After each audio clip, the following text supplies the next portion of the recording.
Hi, this is Nigel Kent. I'm 72. I'm gay. That's a little brief biography of myself. A biography would, of course, be of myself and some of my immediate friends and family.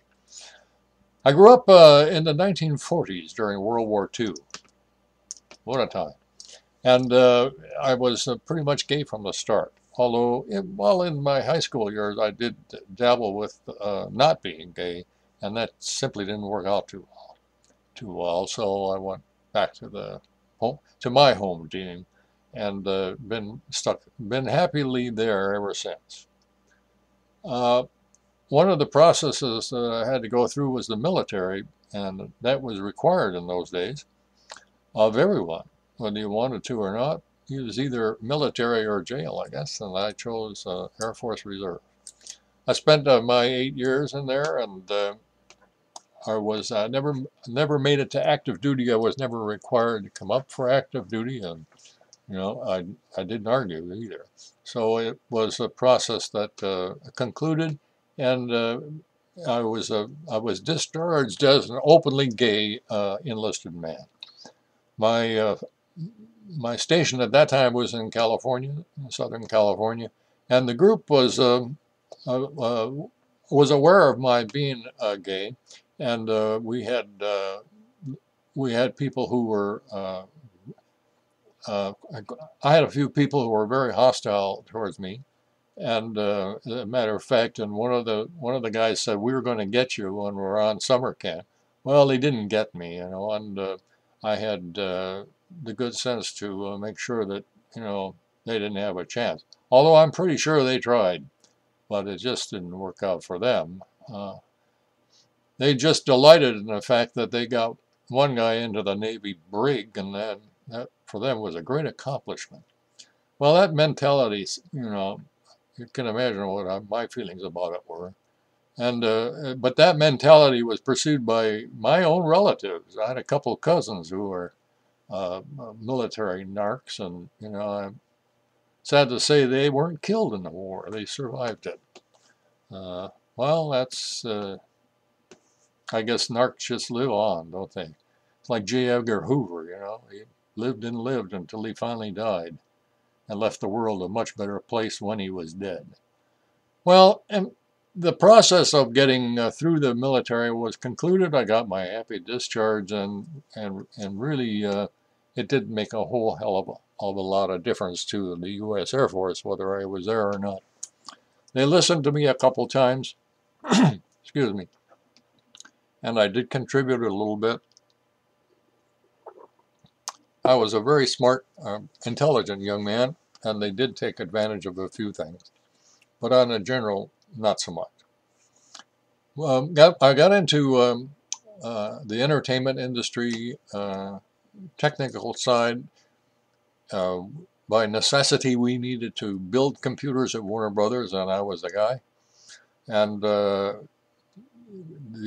pretty much anything that flashed looked at least bit like a computer from the Warner Brothers studio over there for that period when I was there was my project. I was the guy to go to. I was the guy from Warner's and Universal, and there was another guy who was from 20th Century Fox at that time, and and we were at.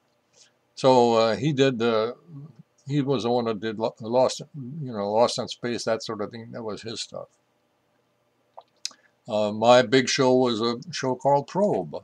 But I did all kinds of things, I did effects on all sorts of movies. Finian's Rainbow, I did stuff for what's that? Camelot. I did stuff for Camelot. I did stuff for lots and lots. TV, FBI story, all flashing lights there, and the, when the telephone call had the flash, I got good old Nigel, and I got to chat with some wonderful people there. Ephraim Zimbalist was just a charming man, and he was he was quite intelligent. His father, Ephraim's father, was a violinist, and we did chat about music. But what also happened was I got known by the prop master, set dressers, and prop master of the FBI story. You know, Warner Brothers was a movie studio, so when they did a set, for instance, it was set up for it was well CinemaScope. You know, they do a set that was is it was like as human vision went on and on and on, and the TV cameras were like a pinhole camera in those days. If you watch it on Netflix, if you watch any old television shows, you see the you know you go to a full screen and this and everything kind of shrinks because it's adapting to just a square image.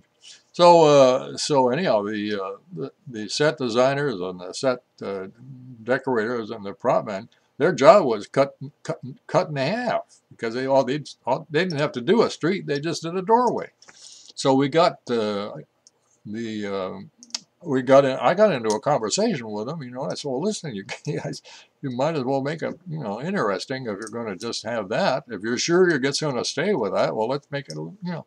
So we would put in neon signs and stuff like that. Well, this is exactly when NBC was coming out with color television, and they actually gave their NBC employees a color TV, told them to invite their neighbor, take it home, turn it on, and invite their neighbors because they wanted everybody to see it and what a wonderful thing it was. Well, here we were on FBI Story on, I guess, Sunday night or whatever, and I had all these colored flashing neon signs and, you know, things that you could see on a color TV, even if it was the size of a postcard, postage stamp. So, and then in the interiors, we were doing a sleazy a wealthy home that had just gone to rot, dining room, and the set decorator said, "Well, Dave, Nigel," he says, he said, "Nigel, Dave told me that you wanted to do something here was different." And I said, "Yeah, I did. You know, here's my thought. We'll do a Tiffany lamp." So at that time, Tiffany lamps were just like, well, literally, people were throwing them out. You could drive down the streets in Hollywood, and there would be, you know, on trash day, there would be 2 or 3 Tiffany lamps at every block that they were throwing away. And so we brought them in. We just strung them up around the set, and here they were. These you know, beautiful colored glass lamps over the dining room table. You know, brilliant colors against the drab old dining room area. They looked fantastic. people wrote in to NBC and you know, so, well, I want one of those. I want one of those color television. I saw it in my neighbors. I saw this fantastic picture of that dining room table. Well, we were hit. You know, I mean, seriously. And within about 6 months, you couldn't buy a Tiffany lamp in San Fernando Valley for love nor money. It went from garbage to, you know, thousands. So anyhow, that's a little thing that I got to do there. I didn't kill anybody in my whole life, and there was a few chances that I passed on. And I was also I kind of, you know, I kind of figured, well, I'm not going to kill anybody. You know, I may be I may be a queer, I may be a bastard, but I'm not going to kill anybody. And then I went through the process of incorporating that philosophy into my own life, and it became something of a lifesaver later on. And I was happy to say that, you know, it carried over into my own experience. Well, we're coming up here on 10 minutes, and I think that's long enough for me to come out. So anyhow, I'm gay, and I'm really happy about it.